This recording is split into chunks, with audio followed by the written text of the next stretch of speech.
Salut à tous, c'est toujours un plaisir de vous recevoir dans ces nombreux programmes d'études qui ont pour titre les saisons prophétiques, durant lesquelles d'ailleurs nous apprenons beaucoup de choses très révélatrices concernant le glorieux retour du Seigneur Jésus-Christ. Nous parlerons aujourd'hui dans cette étude des rachetés de la première résurrection. Nous avons appris dans les Saintes Écritures qu'il y a en effet deux types de résurrection, à savoir la résurrection des justes et la résurrection des injustes.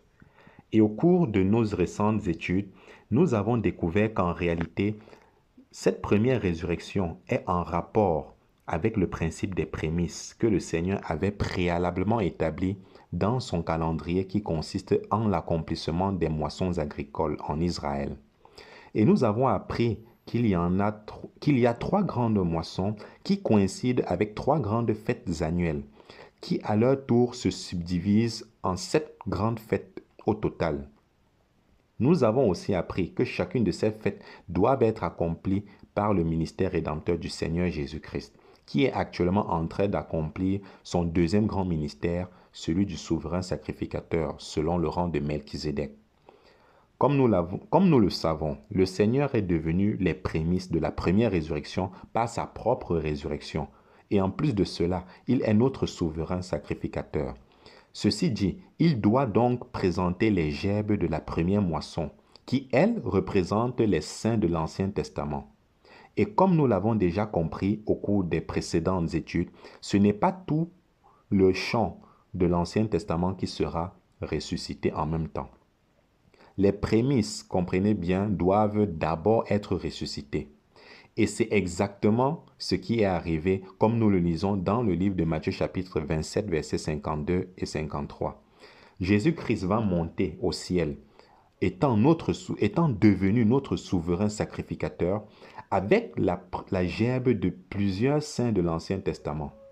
Et remarquez bien que dans Matthieu chapitre 27, versets 51 et 52, il est écrit « plusieurs des saints ». Ce qui veut dire effectivement que ce ne sont pas tous les saints de la première moisson qui sont ressuscités, parlant de la moisson de l'orge. Et c'est ainsi pour respecter en fait le principe des prémices instruits par Dieu.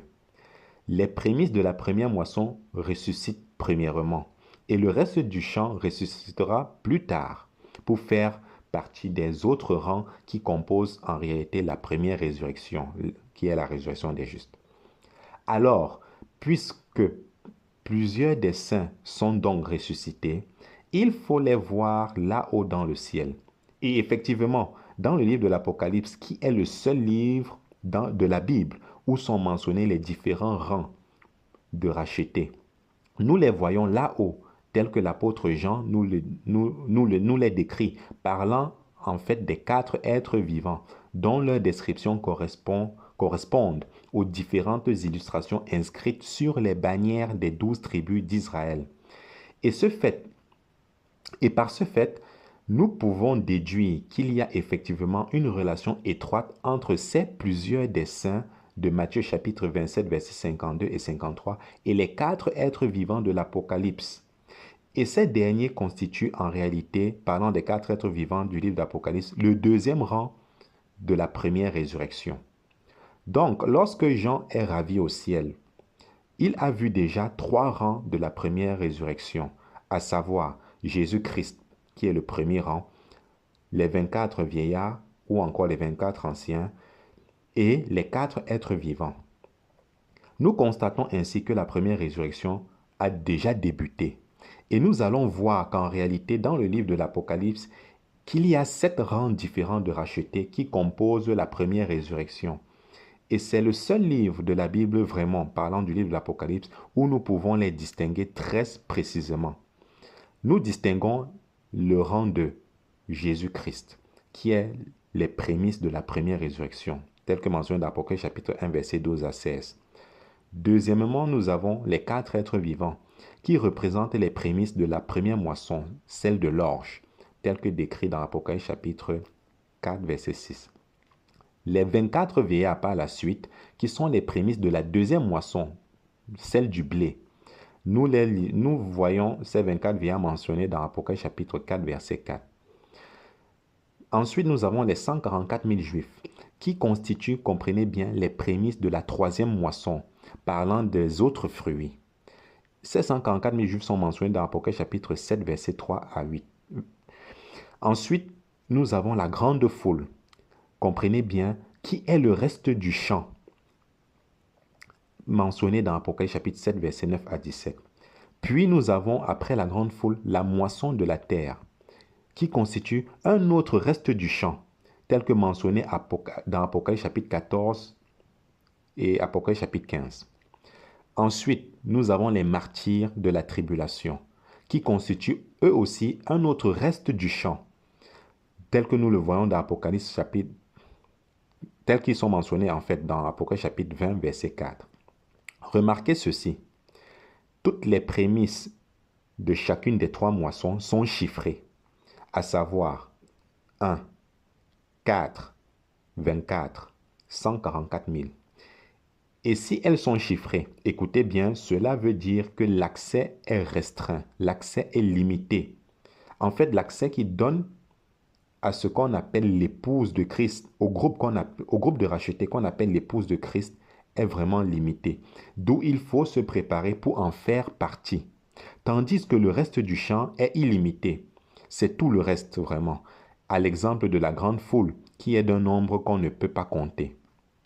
Par ailleurs, il y a une différence entre les prémices du champ et le reste du champ que nous pouvons discerner.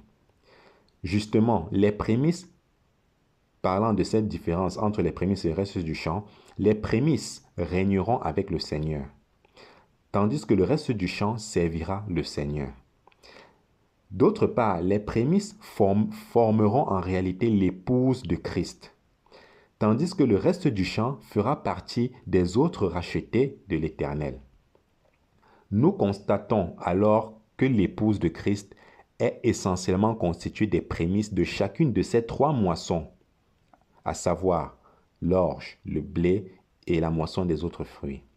Et suivant la chronologie des événements, nous pouvons voir que ce n'est qu'au 14e chapitre, écoutez bien, ce n'est qu'au 14e chapitre du livre de l'Apocalypse que l'épouse de Christ sera complétée. Et nous la voyons là-haut, sur la montagne de Sion céleste, et qui est comme pour la première fois présentée à l'univers au complet avec son Seigneur. Ainsi, nous constatons à la lumière des Saintes Écritures qu'il y a tout un programme préparé par le Seigneur que nous découvrons dans son calendrier. Nous savons aussi que cela peut vous paraître étrange, toutes ces explications que nous vous donnons concernant ces grandes réalités que nous révèle le Saint-Esprit. Mais plus vous vous y intéresserez, plus vous les comprendrez, et mieux vous serez édifiés sur la base de la vérité qu'est la parole de Dieu. Il y a vraiment des événements très glorieux qui sont devant nous.